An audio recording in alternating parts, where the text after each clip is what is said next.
Bienvenue, chers amis de la communauté d'études quotidiennes de la Bible. Aujourd'hui, nous allons partager avec vous la méditation quotidienne aux femmes tirée du livre Vertueuse écrit par Monica Diaz ce jeudi 28 mars 2024. Si vous ne priez que lorsque vous avez un problème, vous avez un problème. Luther nous dit, on ne prie pas pour changer les plans de Dieu, mais pour faire confiance à sa volonté souveraine et se reposer sur elle. On nous raconte l'histoire d'une tempête qui s'abat. Une tempête s'abat sur un navire rempli de passagers, parmi lesquels se trouve un illustre homme de Dieu.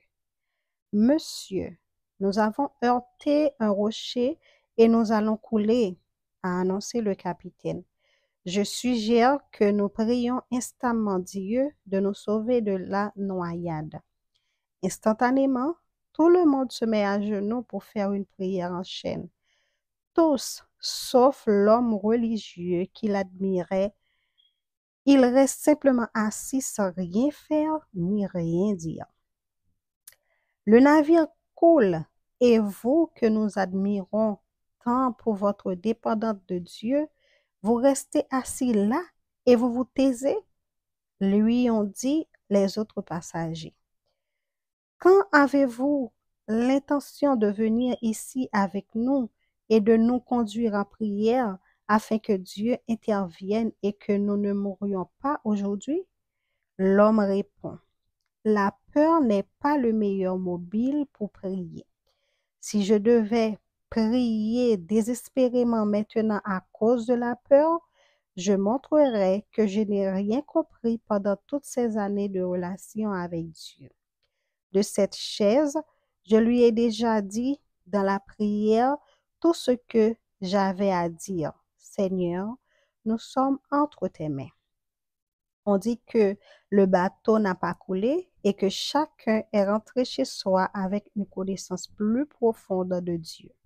Une connaissance dont nous avons tous besoin et qui s'acquiert précisément lorsque nous menons une vie quotidienne de prière. Si je ne prie que lorsque j'ai un problème, j'ai un problème. Prier, c'est autre chose, beaucoup plus profond. Oswald Chambers disait, nous prions quand il n'y a rien à faire, mais Dieu veut que nous prions avant tout ce que nous faisons. Pourquoi? Car c'est cette habitude de prière quotidienne qui nous permet d'aborder nos grandes crises sans crainte. En ayant développé une telle confiance en Dieu que le moment venu, elle nous pousse à dire, comme Jésus l'a dit dans son moment d'angoisse avant sa mort, non pas ce que je veux, mais ce que tu veux. Selon Matthieu 26, le verset 39. Car nous sommes entre tes mains. La prière n'est pas une bouée de sauvetage. Elle est la mer sur laquelle naviguent les navires de la vie quotidienne. C'est une habitude quotidienne, une nécessité quotidienne, un privilège quotidien. Elle est l'essentiel à la vie spirituelle. Priez sans cesse, remerciez Dieu en toutes circonstances. Voilà ce que Dieu demande de vous dans votre vie avec Jésus-Christ. 1 Thessaloniciens 5, le verset 17-18. Je vous souhaite une agréable journée. Au revoir.